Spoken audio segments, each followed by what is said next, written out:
بسم اللہ الرحمن الرحیم۔ السلام علیکم۔ آج میں آپ لوگوں کو اپنی اس ویڈیو میں یہودیوں کے بارے میں بتاؤں گی کہ یہودی قوم کون ہے اور یہودی کون تھے اور ان کا حسب نسب کیا ہے اور کیوں ان کو پسند نہیں کیا جاتا۔ دنیا میں اسلام کے ظہور کے ساتھ ہی دو بڑی مخالف طاقتیں ہر محاذ پر اسلام کے آمنے سامنے رہیں۔ یہود اور نصارہ۔ لفظ یہود خود سے نکلا ہے۔ اس کا لغوی ترجمہ ہے لوٹنا یا رجوع کرنا۔ یہ ان کا قومی اور آبائی نام ہے۔ اس قوم کا آغاز حضرت موسیٰ علیہ السلام کے دور سے ہوا۔ یہ لوگ اللہ تعالیٰ کے احکام کی مسلسل نافرمانی کرتے۔ یہ لوگ عہد و پیمان کی بھی نافرمانی کرتے تھے۔ چنانچہ کوہ طور کو بھی ان کے سروں پر لٹکایا گیا، لیکن یہ لوگ پھر بھی باز نہ آئے۔ یہ لوگ اللہ کی آیات کو فروخت کرتے اور ان سے اپنا مطلب پورا کرتے، دوسروں کو نیکی کا حکم دیتے لیکن خود نیکی نہ کرتے، دوسروں کو نیکی کرنا سکھاتے لیکن خود سب بھول جاتے۔ یہ لوگ ناشکری بھی بہت زیادہ کیا کرتے تھے۔ یہ لوگ کھلے عام کہا کرتے تھے کہ وہ اللہ تعالیٰ کو دیکھے بغیر اللہ تعالیٰ پر ایمان نہیں لائیں گے۔ اللہ تعالیٰ نے پھر بھی ان پر اپنا کوئی غضب نازل نہیں کیا۔ اس قوم کو خود پر بہت زیادہ غرور تھا۔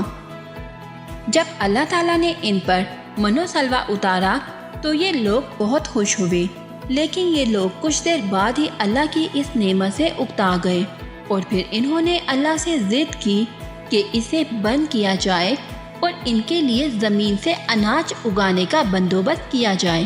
اللہ تعالیٰ نے ان کے لیے یہ بھی کیا، لیکن پھر بھی یہ قوم حد درجے کی ناشکری رہی۔ اللہ تعالیٰ نے صحرا میں دھوپ سے بچانے کے لیے ان کے لیے آسمان میں بادلوں کا ایک گروہ بھیجا تاکہ ان لوگوں کو کوئی تنگی نہ ہو سکے، لیکن یہ قوم پھر بھی اپنی حرکتوں سے باز نہ آئی۔ اللہ تعالیٰ نے قرآن مجید میں متعدد بار اس قوم پر لعنت بھیجی ہے۔ جب یہ ایک بستی میں داخل ہو رہے تھے تو اللہ تعالیٰ نے کہا کہ داخلے سے پہلے تمہیں ایک لفظ معافی بولنا ہوگا، لیکن ان سے یہ بھی نہ ہوا۔ ان لوگوں نے اس لفظ میں بھی رد و بدل کی اور داخل ہو گئے، لیکن اس سب کے باوجود بھی اللہ تعالیٰ نے انہیں کچھ نہیں کہا، بلکہ اللہ تعالیٰ نے ان کے 12 قبیلوں کے لیے 12 چشمے نکالے تاکہ پانی کے موضوع پر بحث نہ ہو سکے، لیکن مجال ہے کہ انہوں نے کبھی اللہ تعالیٰ کے آگے عاجزی اختیار کی ہو۔ اس قوم پر بہت سے انبیاء کرام علیہ السلام کا نزول ہوا۔ ان لوگوں نے انبیاء کرام علیہ السلام پر بھی بہت ظلم و ستم کیے۔ یہ قوم پیغمبروں کو پھانسی دینے کے ساتھ ساتھ ان پر طرح طرح کے ظلم کرنے سے بھی گریز نہیں کرتی تھی، یہاں تک کہ انہوں نے حضرت یحییٰ علیہ السلام کا سر قلم کروا دیا اور ایک نبی کو کنویں میں الٹا لٹکا کر چھوڑ دیا۔ اسی طرح انہوں نے حضرت زکریا علیہ السلام کو بھی شہید کروا دیا۔ اس زمانے میں یہ قوم اس قدر گمراہی میں ڈوب چکی تھی کہ اللہ تعالیٰ کے پیغمبروں کی تذلیل و تحقیر ان کے لیے معمول کی بات بن چکی تھی۔ یہ لوگ کہتے تھے کہ پیغمبری صرف بنی اسرائیل کے لیے وقف ہے، نہ کہ بنی اسماعیل کے لیے، اس لیے وہ حضرت محمد صلی اللہ علیہ وآلہ وسلم کی نبوت پر ایمان نہیں لاتے تھے۔ آپ صلی اللہ علیہ وآلہ وسلم کی آمد سے پہلے یہ یہودی کہتے پھرتے تھے کہ ایک نبی آئے گا جو ہماری رہنمائی کرے گا، لیکن جب انہیں معلوم ہوا کہ حضور اکرم صلی اللہ علیہ وآلہ وسلم بنی اسماعیل سے ہیں تو انہوں نے آپ صلی اللہ علیہ وآلہ وسلم کی نبوت کو جھوٹا قرار دے دیا۔ یہ لوگ حضرت جبرائیل علیہ السلام کو اپنا سب سے بڑا دشمن مانتے تھے۔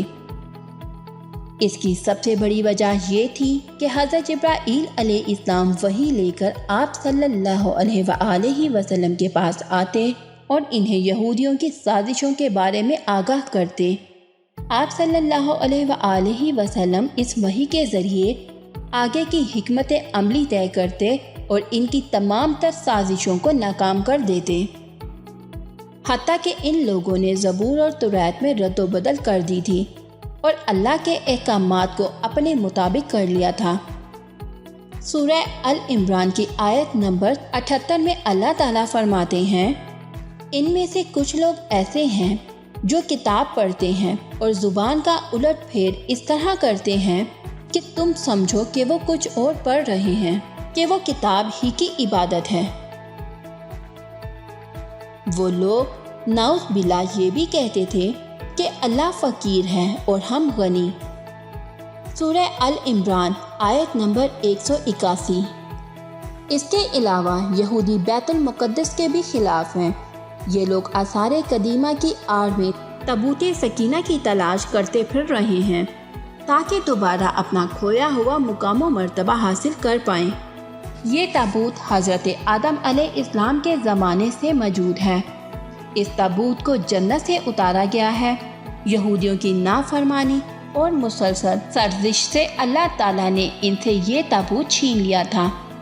اب یہودی اسے پوری دنیا میں ڈھونڈ رہے ہیں تاکہ مسجد اقصی کو گرا کر اور اس کی جگہ ہیکل سلیمانی بنا کر اس میں یہ تابوت رکھیں۔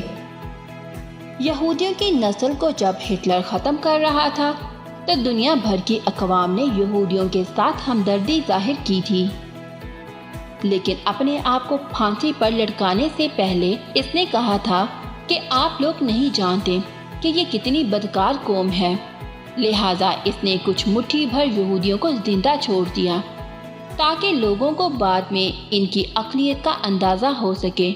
اب انہی مٹھی بھر یہودیوں کے ہاتھ میں دنیا کا آدھے سے زیادہ کاروبار ہے۔ یہ لوگ مختلف خفیہ تنظیمیں بنا رہے ہیں تاکہ جب دجال آئے تو یہ اس کا استقبال کر سکے اور اس کی خدائیت میں سر جھکا سکے، اور یہی سب سے بڑا فتنہ ہے جو قیامت سے پہلے دنیا میں برپا ہوگا، اور دنیا بھر کے یہودی اسی کوشش میں لگے ہیں کہ وہ کسی نہ کسی طرح تابوت سکینہ حاصل کر لیں، لیکن وہ اس کوشش میں ناکام ہی رہیں گے۔ جب حضرت امام مہدی آئیں گے تو وہ تابوت سکینہ کو تلاش کریں گے اور وہ اس میں کامیابی ہو جائیں گے۔ پھر وہ تابوت لے کر یروشلم شہر جائیں گے اور وہاں سب کو تابوت کھول کر دکھائیں گے، اور پھر بہت سے یہودی اور عیسائی اللہ پر ایمان لائیں گے۔ پھر دمشق کی مسجد کے مینار سے دجال فجر کی نماز کے وقت آئے گا۔ فرینڈس، یہ تھی یہودیوں کے بارے میں انفارمیشن جو کہ آپ کو میں نے دی ہے۔ ہماری نیکسٹ ویڈیو میں آپ کو تابوت سکینہ کیا ہے اور یہ کہاں پہ آیا اور یہ کس قوم اور کس انبیاء کے زیر استعمال رہا، اس کے بارے میں بتائیں گے۔ جانے سے پہلے ویڈیو کو لائک اور شیئر کرنا مت بھولے گا، اور ہمارے چینل کو بھی سبسکرائب کر لیں اور ساتھ ہی بیل آئیکن کو بھی پریس کر لیں تاکہ اس طرح کی انفارمیٹیو ویڈیوز کی لیٹسٹ اپڈیٹس آپ کو ملتی رہیں۔ Take care.